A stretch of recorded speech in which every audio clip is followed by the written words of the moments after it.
মাটির ওপর নাচ বিনা বাউশের উদ্দেশ্যে। Dance on the earth to Pina Bausch. জুলাইয়ের এক রোদ্দুর ছায়া দিনে জন্ম তোমার, বিনা বাউশ।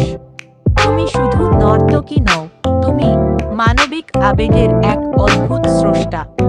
মঞ্চে যখন নামতে তখন ভেঙে যেত ভণ্ডামির সব দেয়াল। নাচ ছিল না শুধু নড়াচড়া, ছিল জীবনেরই এক উলঙ্গ প্রতিফলন। মঞ্চের বুকে ছড়ি দিতে মাটি, পায়ে মাখতে কালো কাদা।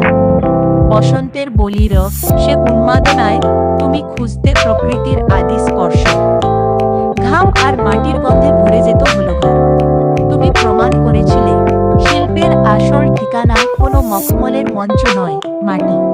চোখ বুজে হাঁটা সেই ক্যাফে মুলার এর অন্ধকারে। হাত বাড়িয়ে ধরতে চেয়েছিলে কাকে, কার উপর ছিল এত বিশ্বাস। চেয়ার সরিয়ে দেওয়া সেই দুই পুরুষের হাতের ফাঁকে তুমি পড়ে যাও।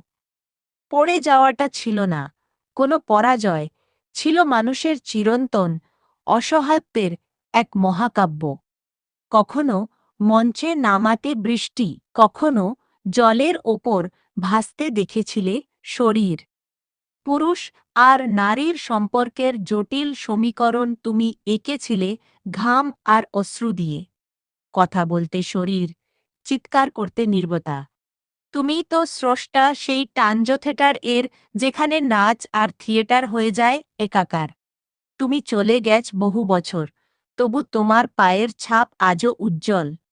শত প্রজন্মের শিল্পীরা আজও তোমার সেই মাটির গন্ধ খোঁজে। তোমার সেই বিখ্যাত কথাটা আজও বাতাসে বাতাসে গুঞ্জরিত। নাচো, নাচো, নইলে আমরা হারিয়ে যাব। হারিয়ে যায়নি পিনা, তোমার নাচ আমাদের আজও পথ দেখায়, অন্ধকারেও।